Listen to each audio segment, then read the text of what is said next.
Get started here. We'd like to welcome Patrick Cantlay to the interview room here at the 2023 Travelers Championship. Patrick, you're making your 9th start. You have about 5 consecutive top 15 finishes here, including your 2011 debut that featured a 60. Just talk about what it's like to be back at a place that has some positive memories. Yeah, it's always nice to come back here. I think it's the event I've played the most on tour, and so it's a golf course I really like and a place I like, so it should be a good week. Awesome. And you're also coming off of a top 15 finish last week at the U.S. Open, and you just came from playing the course. Mm-hmm. Just kind of opening comments on the state of your game right now.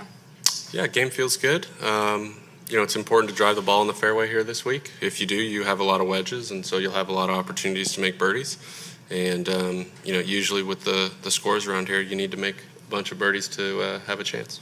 Awesome. With that, we'll open up to questions. You can just raise your hand, and we'll get a microphone over to you. Right down here in front, Patrick with the Associated Press.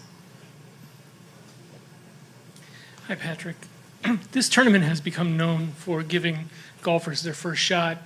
A lot of golfers, I think 17, have won their first tour event here. There's talk of making these designated elevated events in which it's just the top golfers in the world, no cut events. Do you feel that this tournament might lose something if that happens? What do you think the effect will be on younger golfers and players trying to make their mark in this tour? Yeah, good question. I think potentially it could lose something, but I think it gains something too. I think there's real power to having all the stars play an event and have them here for all 4 days, which I've said before. And I don't think there'll be any difference on tour. If you're good enough to shoot the scores, you're going to find your way out here sooner rather than later. We'll go to Joe in the second row over here. Hi, Patrick. How do you expect tonight's meeting to go? How contentious it is going to be? And do you think you're going to get some more answers than you did 2 weeks ago? I'm not sure. I don't know if there's any new information out there.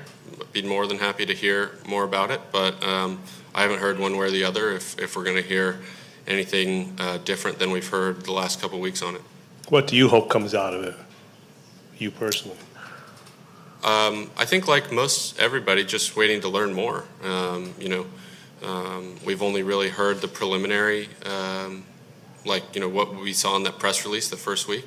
And since then, we haven't heard any more news, and I imagine there'll be plenty more to learn as we go forward. But, right now I think everyone's just looking to learn more about this deal before they can, make a determination.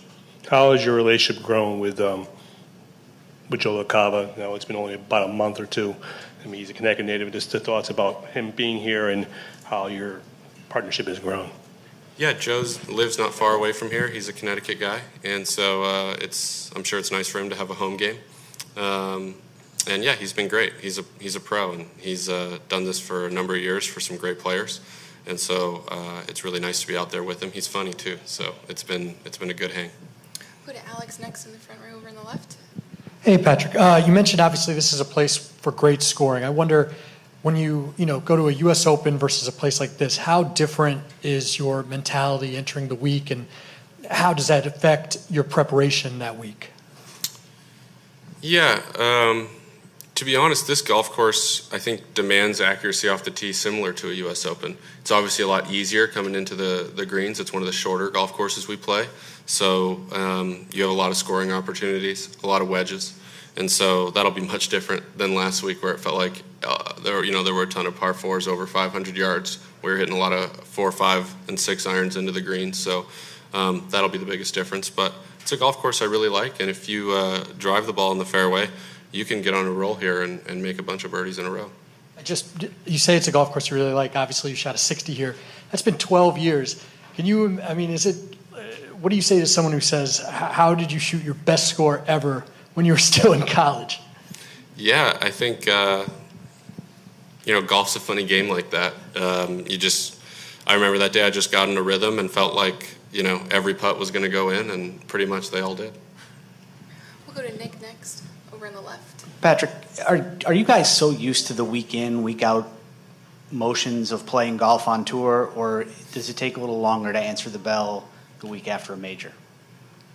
I think I'm pretty used to it. I don't think there's much difference after a major or not. I think sometimes after being in contention, a week can feel longer, and sometimes it's tough to get up for the week after. But no, I think we do it quite often, so it's not that big a deal.